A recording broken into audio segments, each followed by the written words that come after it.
আসসালামু আলাইকুম। আশা করছি সবাই ভালো আছেন। আমুস রেসিপি থেকে আজকে তৈরি করে দেখাবো বিরিয়ানি, যেটা কিনা আমি স্বপ্ন থেকে মাংস এনেছি 160 টাকার সেই ভাইরাল মাংস।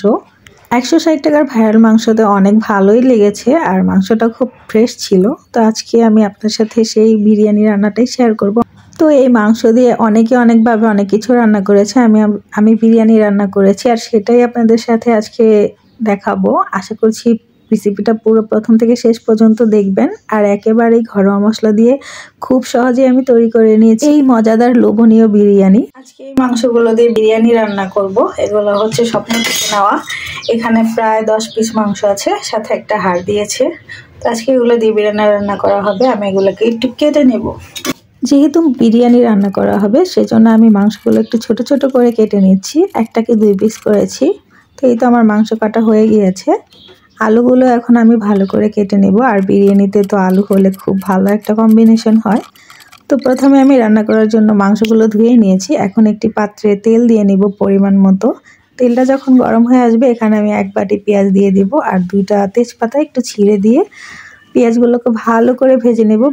যখন পেঁয়াজটা বাদামি কালার হয়ে আসবে তখন আমি এখানে 1 বাটি আদা রসুনের পেস্ট দিয়ে আদা রসুনের পেস্টগুলো একটু ভালো করে ভেজে নেব। তাতে করে খুব সুন্দর একটি স্মেল আসবে। আর এখানে আমি দারচিনি এলাচি 3 টুকরো করে দিয়েছি আর 2 পিস দিয়েছি হচ্ছে লবঙ্গ। দিয়ে দিলাম স্বাদমতো লবণ, কাজু বাদাম, পেস্তা বাদাম, জায়ফল, জয়িত্রী এগুলো একসাথে বেটে নিয়েছিলাম, জিরা বাটা। আর দিয়ে দিলাম মশলাগুলো 1 চামচ। তো কষানোর জন্য দিয়ে দিলাম পরিমাণ মতো পানি। এখানে 10-12টার মতো কাঁচামরিচ দিয়ে দিলাম, 2 চামচ গুঁড়ো দুধ দিয়ে দিলাম। আপনারা চাইলে এখানে লিকুইড দুধও দিয়ে নিতে পারেন। তো মশলাগুলো একটু নেড়ে চেড়ে নিচ্ছি।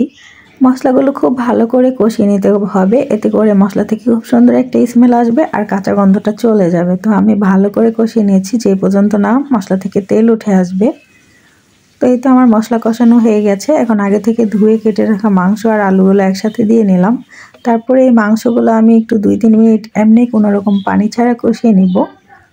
দেখতেই পাচ্ছেন এখন আমি পরিমাণ মতো পানি দিয়ে দিলাম মাংসটা সিদ্ধ হওয়ার জন্য।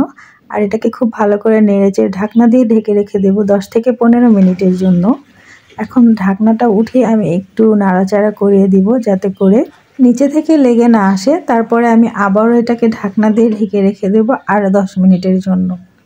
তো এটা এখন একেবারেই লো হিটে দিয়ে দিয়েছি। তো আমার 10 মিনিট পরে আবার ঢাকনাটা উঠিয়ে নিচ্ছি। দেখতে পাচ্ছেন মাংস থেকে তেল উঠে এসেছে। এই পর্যায়ে আমি দিয়ে দেব লেবুর 1 পিস লেবুর রস।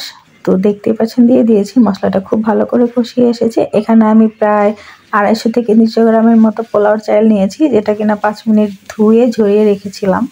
আর এখন চালটাকে দিয়ে খুব ভালো করে নেড়েচেড়ে 2 থেকে 3 মিনিটের মতো ভেজে নিয়েছি। আর আমি পরিমাণ মতো পানি দিয়ে নিয়েছি।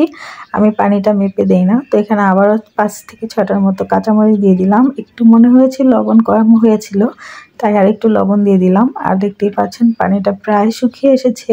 আমি এখনও ঢাকনা দিয়ে ঢাকিনি। এটাই হচ্ছে একটা টিপস। তো যখন পানিটা এরকম শুকিয়ে আসবে তখন ঢাকনা দিয়ে ঢেকে রেখে দিবেন। 10 মিনিটের জন্য রেখে দিতে হবে। এখন আমি ঢাকনাটা উঠিয়ে নেব 10 মিনিট পর।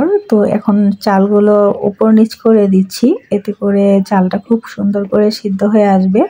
আর বিরিয়ানি হতে হবে একেবারেই পারফেক্ট ঝুরঝুরে, সেটা যদি না হয় তাহলে বিরিয়ানি খেতে আপনি পারফেক্ট মজাটা পাবেন না। এই পর্যায়ে আমি কেওড়া গোলাপ জল দিয়ে দিব প্রায় 2 চামচের মতো। এখন আবারও ঢেকে রেখে দিব 10 মিনিটের জন্য একেবারে মৃদু আছে। আর এই 10 মিনিট পর আমি দেখতেই পাচ্ছেন উঠিয়ে নিলাম। এত সুন্দর একটা স্মেল এসেছে। একেবারে পুরান ঢাকার বিরিয়ানি হয়েছে। আমার আম্মু পুরান ঢাকার বিরিয়ানি একেবারে পারফেক্ট রেসিপিতে রান্না করতো। কেননা আমার যখন বার্থডে হতো তখন আমার আম্মু সেই বিরিয়ানির যে বাবুর্চি ছিল তাকে এনে রান্না করাতো। তার থেকে আমার আম্মু অনেকটা শিখেছে। তাছাড়া আমার আম্মু ঠিক একই প্রসেসিংয়ে রান্না করতো। তো বিরিয়ানিটা আমি বেড়ে নিলাম। দেখতেই পাচ্ছেন কত সুন্দর ঝুরঝুরে হয়েছে।